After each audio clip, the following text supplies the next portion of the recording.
ليه المرتب بيطير قبل يوم 15 في الشهر؟ وليه كل ما مرتبك يزيد بتحس ان المصاريف بتزيد معاه وكأنك واقف في مكانك؟ هل المشكلة فعلا في الغلاء وبس ولا في طريقة إدارتنا للمصاريف؟ اهلا بيكم في قناة ورقة وقلم، والنهارده مش هنتكلم في كلام نظري، النهارده هنحط خطة عمل واقعية جدا ومقسمة حسب شرائح الدخل عشان تحمي بيتك من الضغط المالي وتعرف ازاي تتنقل من شريحتك الحالية للشريحة الأعلى بإذن الله. قبل ما ندخل في الأرقام والحسابات، في قاعدة إيمانية وإنسانية لازم نتكلم عنها ولازم تكون هي الأساس: البركة مش بكثرة الفلوس، البركة في حسن تدبيرها. ربنا سبحانه وتعالى قسم الأرزاق لحكمة، والمال وسيلة مش غاية. وأول خطوة للنجاح المالي إنك تبص لمرتبك بنظرة رضا وتفاؤل، وتعرف إن أي مبلغ في إيدك مهما كان صغير ممكن يعمل فرق كبير لو أدير بذكاء وورقة وقلم. الشريحة الأولى من 5000 جنيه ل 7000. أنا عارف ومقدر جدا إن المرتب في الشريحة دي يا دوب ممشيك بالعافية، وممكن تقول لي إزاي هقتطع منه؟ بس الحل الوحيد إنك تتعامل نفسيا وواقعيا مع المرتب ده على إنه أقل من قيمته، يعني تشيل منه 10% ادخار و10% طوارئ اجباري، وتعتبرهم مش موجودين من الاساس عشان تقدر تطلع من الفجوه دي وتضغط على نفسك شويه وتخلي 80% بس للاساسيات. وعلشان تعيش بال80% لازم تكون في خطوات عمليه حاسمه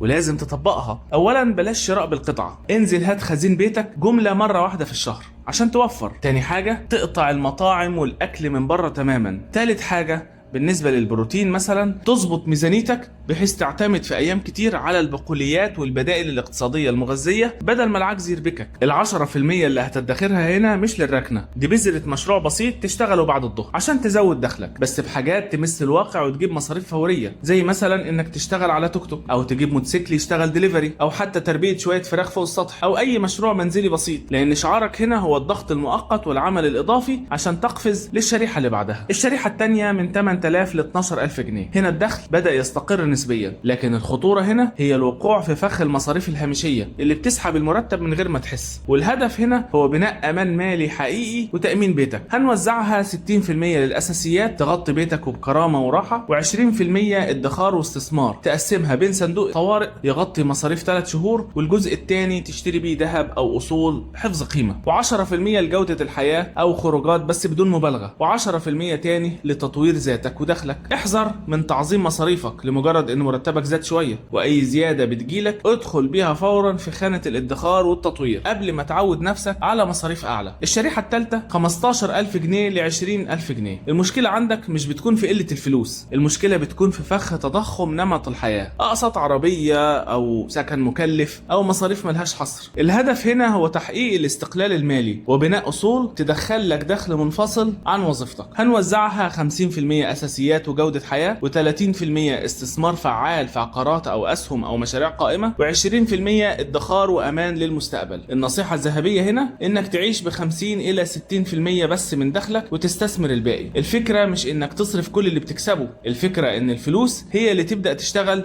وتجيب لك فلوس. ومهما كانت شريحتك ومهما كانت أرقامك، في سهم مستحيل يخسر: الصدقة. اقتطع جزء ثابت من مرتبك أول ما ينزل ولو مبلغ بسيط جدا، وخليه سرك مع الله. الصدقة مش بتنقص المال، الصدقة بتجيب لك البركة وبتدفع البلاء وبتفتح أبواب رزق مقفولة بالأرقام والحسابات البشرية. في النهاية، إدارة المال مش معقدة، هي بس محتاجة التزام وورقة وقلم. شاركونا في التعليقات انت في أي شريحة حاليا، وإيه أكتر خطوة حاسس إنك محتاج تبدأ تطبقها من بكرة. لو عجبك الفيديو ما تنساش تعمل لايك وتعمل اشتراك في القناة وتفعل الجرس عشان توصلك فيديوهاتنا القادمة في رحلة التخطيط والنجاح المالي. أشوفكم على خير.